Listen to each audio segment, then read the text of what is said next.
एक और बात, जो आदमी आज इस आंदोलन में सहयोग ना करे,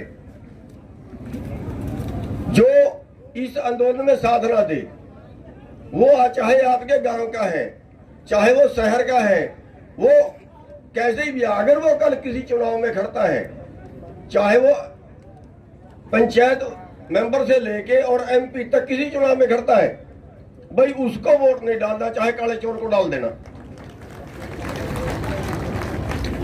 भाई हमारे गुनाहगार कौन है? हमारे गुनाहगार है हमारे नीतिकार, हमारे गुनाहगार हैं ये सत्ता में बैठे लोग, और हम इन्हें सत्ता में बैठे लोगों का विरोध करना है, ना पुलिस से झगड़ना है, ना प्रशासन से झगड़ना है।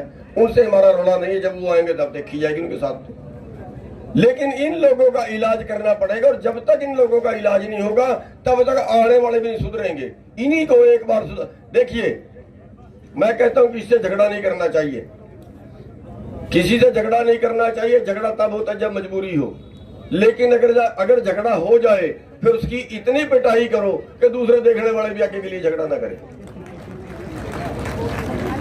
अब आपने आंदोलन शुरू कर दिया है, अब इस बीजेपी की इतनी पिटाई कर लो, अब इस बीजेपी के साथ इतना इसको हम इस तरीके से आंदोलन लड़े, हम इस तरीके से करें कि इस बीजेपी की इतनी पिटाई हो जाए कि जो आगे इनके बाद दूसरे का राज है ना, वो भी किसान की बात पहले ही मान ले। तो साथियों, आज दुख भी है कि आज हमारे 200 से ज्यादा भाई शहीद हो चुके हैं, और हमारा भाई जो यहीं, हमारा बेटा जो यहीं इसी धरने में काम करता था, लवरीत सिंह, वो पुलिस की गोली से मरा है। जो रिपोर्टें आ रही हैं, पुलिस की गोली से मरा है। हमें उसका दुख भी है, और हम इस मंच से भी, मीडिया के माध्यम से भी हम मांग करते हैं कि उसकी जांच हो, और जो दोषी है, क्योंकि सरकार तो कहती, ये एक और देखा है सरकार का, कुरुक्षेत्र में इन्होंने लाठी चलवाई, कितनों के सिर फाड़े, कितनों की हड्डियां तोड़ी, पुलिस वाले सिविल कपड़ों में खड़ा, इतने मोटे मोटे लठ देके, इनके पास तो वो प्लास्टिक का डंडा होता है ना पुलिस वालों के पास, तो वहां इतने मोटे मोटे लठ देके उनके हमने आइडेंटिटी कार्ड दे दिए, पुलिस लठ मारती गए, वीडियो दे दी, लोगों की फोटोएं दे दी, ये देखो सिर पट गए, हड्डियां टूट गई। लेकिन उसके बाद बेशरम मंत्री बयान देते हैं कि लाठीचार्ज तो हुआ ही नहीं। भाई इसकी हम जांच की मांग करते हैं कि जवान बच्चा था, उसकी रिपोर्ट आ रही है कि उसके सिर में गोली लगी है, गोली लगने के बाद ट्रैक्टर का संतुलन खो बैठा है और ट्रैक्टर पलट गया है। तो उसकी जांच होनी चाहिए, और अगर दोषी को इसमें पाया जाए तो उसको सजा मिले। तो साथियों, ये जो आंदोलन है ये हमने शांतिपूर्वक तरीके से जरूर चला रहे हैं, लेकिन सरकार इसको इतना बोधा भी मत समझे कि फिर हम बैठे बैठे माला ही फेरेंगे। जैसे 26 तारीख को दिल्ली में ट्रैक्टर परेड की थी ना, ऐसे फिर अगर हमने दिल्ली के अंदर आदमियों की परेड कर दी, सारा देश घुस जाएगा, दिल्ली में जगह नहीं बचेगी पैर रखने की। कभी फिर कहीं बताया नहीं था, समझ जाना चाहिए सरकार को। हम शांतिपूर्वक तरीके से लड़ रहे हैं। शांति का मतलब ये नहीं है कि सुनो ही ना, शांति का मतलब ये नहीं है कि हम 2.5 महीने से बैठे यार, वो सोच रहे हैं कि हमारी फसल आ जाएगी। एक बात और बता देना चाहूंगा आपको, आप ये बताइए कि हमारी फसल आ जाएगी 1 महीने बाद, और हमारे बीच में कई लोग तो उसमें कंफ्यूजन है कि फसल आ जाएगी तो शायद हमें आंदोलन बंद करना पड़ेगा, आंदोलन कम हो जाएगा, आंदोलन घट जाएगा।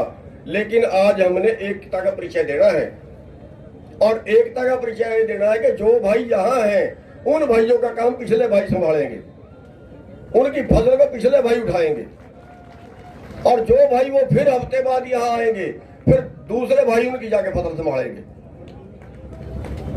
ठीक रहेगा ये तरीका? हम नहीं उठने वाले यहाँ से जब तक हमारी बात नहीं मानी जाएगी। कुर्बानियां कितनी देनी पड़े, आंदोलन कैसे भी लड़ना पड़े, हर तरह से लड़ा जाएगा, हर तरीके से लड़ा जाएगा। और बस मैं अपनी बात को बहुत ज्यादा लंबा ना करता, क्योंकि कई भाई बोलने वाले हैं। बस इतना कहूंगा कि ये आंदोलन आखिरी सांस तक हमने लड़ना है। हमने तब जाना है जब यहाँ से जीत जाएंगे। आ बैठे हमारे सभी भाइयों, बुजुर्गों, बच्चों, हमारी मातृशक्ति, हमारे मीडिया वाले भाई, साथियों, आज जो हमारी हालत है जिसके लिए हम लड़ रहे हैं वो किसी से छिपी नहीं है। हमारा आंदोलन किसी का अधिकार छीनने का नहीं है।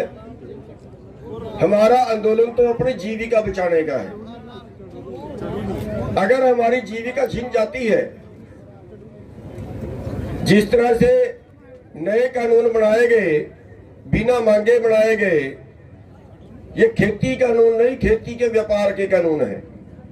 इन्हें कृषि कानून बताया जा रहा है, ये कृषि व्यापार कानून है। और इनसे फिलहाल पूरा देश का जो खेती का कारोबार है, जो अरबों खरबों का है, वो सारा पूंजीपतियों के पास जाएगा। और जब पूंजीपतियों के पास जाएगा तो वो उससे खरीदने वाला और खाने वाला दोनों का शोषण होगा।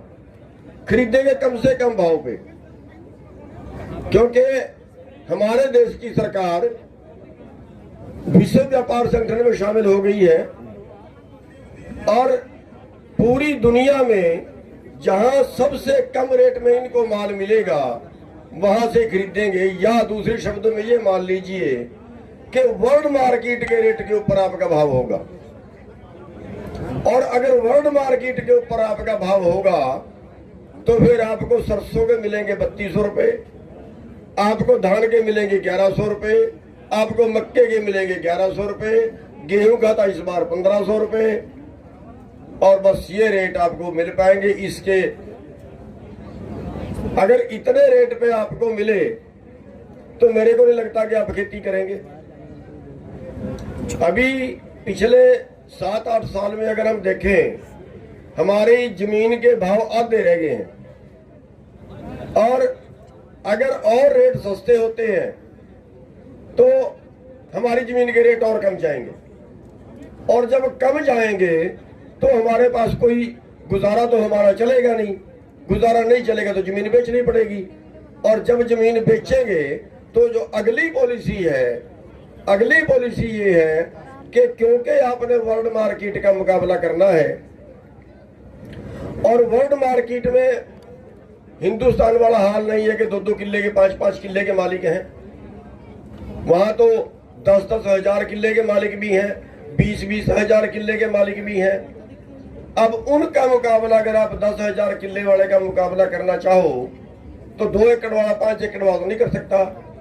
अब अगली जो पॉलिसी है कि यहाँ भी हजारों एकड़ के प्लाट बनाए जाए, बड़े प्लाट बने और बड़े प्लाटों में वही कारपोरेट खेती करे, हमारे बस की तो है नहीं। ये पॉलिसी उसके बाद आने वाली है। यानी अभी कृषि व्यापार कारपोरेट के पास गया, उसके बाद पूरी खेती कारपोरेट के पास गई। और अगर ऐसा होता है तो इन दोनों चीजों से पूरे देश का भोजन चंद पूंजीपतियों के गोदामों में होगा।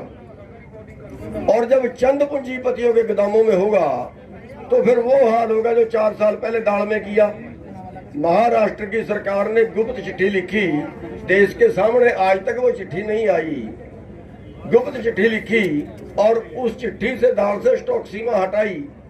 देश के 7 या 8 व्यापारी थे जिन्होंने पूरे देश की दाल खरीद के रखी और 50 रुपए किलो वाली दाल आपको 200 रुपए किलो में बेची। और ये हर चीज में होगा। आप प्याज का देखिए, 8 रुपए किलो में हमारे से खरीदा था, 80 रुपए किलो में हमें दोबारा बेचा। आलू 5 रुपए किलो में खरीदा था, 40 रुपए किलो में हमें बेचा। तो ये जो खाने की ब्लैकमेलिंग है, ये खाने की जो काला बाजारी है, ये सब उनके जब गोदामों में चला जाएगा तो ये काला बाजारी होगी। और जब ये काला बाजारी होगी तो हमारा आज भी जो हाल है, हमारे देश की जो पोजीशन है, जो सोने की चिड़िया देश थी जहां उत्तम खेती थी, आज उसका हाल ये है कि आज भूखमरी वाले 107 देशों में हमारे देश का नंबर 94वां है। आज भुखमरी से करोड़ों लोग मर रहे हैं। और अगर ये हाल हो गया, अगर नई पॉलिसी लागू होती है तो फिर करोड़ों लोग और भुखमरी का शिकार होंगे। और मैं इसलिए हम इसको धर्मयुद्ध बोलते हैं कि अगर आपके आंदोलन से, अगर आपके टाइम, इस आंदोलन में टाइम देने से, अगर इस आंदोलन में सेवा करने से अगर करोड़ों लोगों की जान बचती है, अगर करोड़ों लोग भुखमरी से बचते हैं, तो फिर इससे बड़ा धर्म युद्ध और क्या हो सकता है, इससे बड़ा धर्म का काम और क्या हो सकता है। तो साथियों, आज जो हालत देश की हो रही है वो हमारी जीविका बचाने की है, और वो इस चीज की लड़ाई है कि पूरा जो भोजन है, देश का भोजन है, वो चंद लोगों के गोदामों में कैद ना हो। और अगर हम उसको लड़ रहे हैं और बड़े शांति के तरीके से लड़ रहे हैं, हम कोई उपद्रव नहीं कर रहे हैं, हम कोई तोड़फोड़ नहीं कर रहे हैं, हम किसी पे हमला नहीं कर रहे हैं, उसके बावजूद हालत देखिए, जैसे राज्यपाल जी बता रहे थे, हम पहले बार देख रहे हैं कि क्या ये काम सरकार के होते हैं कि गुंडे भेज के हमले कराए जाए। अरे वे पुलिस हमसे मरवाए ना डंडे, उनसे गोली मरवा ले, इनको पुलिस में भी तबार नहीं है। 3 बार हमला हो चुका है, बीजेपी के लोगों ने 3 बार अपने गुंडों के साथ हमला कर लिया है। बीजेपी के नेता साथ में है, बीजेपी सरकार की पुलिस साथ में है। तो ये तो फिर गुंडाराज हो गया। और अगर वो हमारे साथ करते हैं, ऐसा करते हैं, तो फिर हमें उनका कौन सी भाषा में जवाब देना है। हम शांति प्रिय हैं, हम पुलिस से बिल्कुल नहीं झगड़ेंगे, हमारे भाई हैं। हम अधिकारियों से बिल्कुल नहीं झगड़ेंगे, हमारे भाई हैं। लेकिन अगर ये बीजेपी वाले आपके गांव में आ जाए ना, अगर ये बीजेपी वाले आपके गांव में रैली करें, आपके पड़ोस में रैली करें, आपके पड़ोस में कोई और गांव में इस तरह से वोट मांगने आए, तो इनका वही हाल करना जो उन्होंने हमारा किया हुआ। मैं बस 2-1 नारे लगवाऊंगा, वो अपने मुट्ठी बंद करके जोर से लगवाना है। मुट्ठी बंद करके, ये जिसके जबड़े में लग जाए बहुत कुछ होता है। किसान एकता जिंदाबाद, किसान एकता जिंदाबाद। मैं कहूंगा लड़ेंगे, आपने कहना है जीतेंगे। लड़ेंगे, लड़ेंगे, लड़ेंगे। ये पत्रकार भाई भी लगा दो नारे साथ में, क्या फर्क पड़ता है। लड़ेंगे, लड़ेंगे। धन्यवाद, जय हिंद।